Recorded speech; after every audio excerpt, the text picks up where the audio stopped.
Okay, so this is the first of our GM confessionals, and what I'm going to do for this one is there was a trick that I did in one of these Skies of Glass AP games where the NPC Amelie read or pretended to read the mind of Eric's character Motumar to convince him to sign a contract making her part of the crew.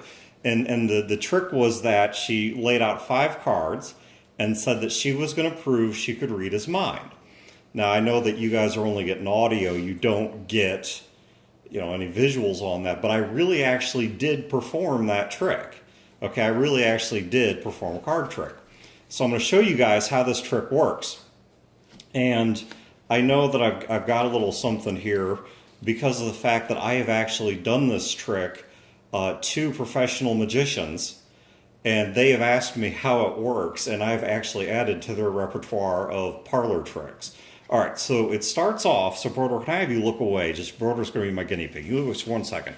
All right, so it starts off with, I have 5 cards, as you can see here. All right, so there's the 5 cards. And I wrote one of them down on this note card, okay? So there's no sleight of hand in terms of the handling of the note card. So I'm going to fold it up, okay, so it's not visible what I wrote on there. I'm going to hand it, okay, you open your eyes, Broder. Okay, now I'm hand it to Broder. Say, Broder, I want you to hold this, okay, put it away where I can't touch it. All right, now I'm going to lay out the 5 cards. Okay, so here are the 5 cards. All right, now, Broder, what I want you to do is to take 2 cards, one in your right hand and one in your left hand. So go ahead, just any 2. Okay, go ahead and put those aside. So now we have 3 cards left.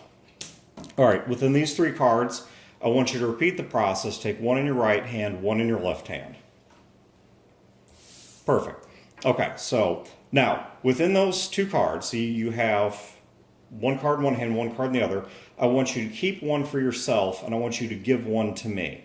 All right, so the one, I want you to give me the one you think I ought to get and keep the one that you ought to keep. And it doesn't matter which? You can, I can read your mind. I already know what you're going to pick. Okay, so you gave me the 8 of hearts, okay? Now, would you please open the note in your pocket?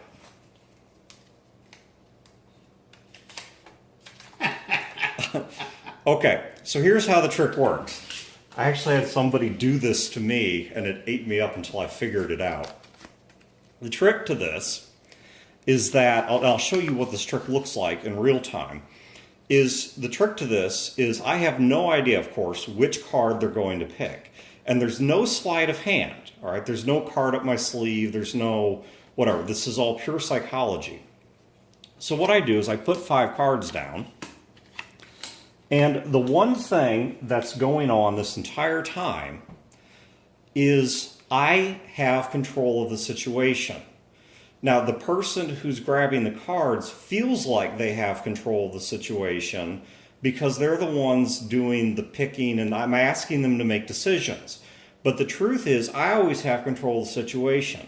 All right, so Broder, we're going to go and leave this face up. All right, so I'm going to show you the inside psychology of this. I want you, however you want to, you can do it the same way as before or not, pick 2 cards, one in your right hand, one in your left hand. Okay? So you pick those 2. Now, neither of those are the card that I want, so now I tell you, okay, go ahead and put those cards aside, as if they were insignificant, as if we're just narrowing the playing field. Now I'm going to say, okay, I want you to do it again. Take 2 more cards, same way as before. Okay, now I'm going to say I want you to keep one for yourself, because now you've got the card I want, right? So now I have to make you believe that card is significant. So in a way that you don't know it to be. You don't know what's on this, right? So I have to make you believe it's significant.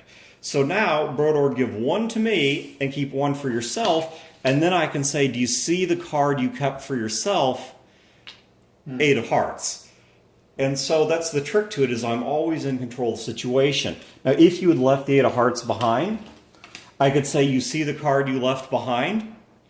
You see how that works? If you did it on the first 2, so if you'd taken them immediately and taken the 8 of hearts immediately, and then you hand it to me, I can say, do you see the card you just gave me?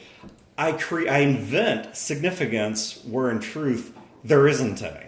But it creates the illusion that there was some point to this. But the real trick is you only have the illusion of controlling the game. I'm actually always controlling the game by setting these expectations.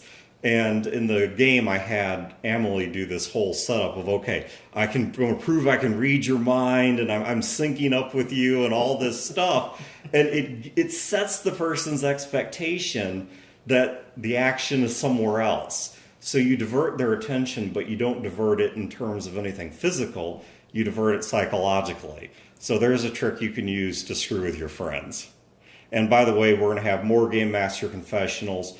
For the next one, I'm probably going to release the game notes for the two most recent Skies of Glass games, episodes 7 and 8, because these guys did half of those notes in 7 and the other half in 8. So, thanks for watching.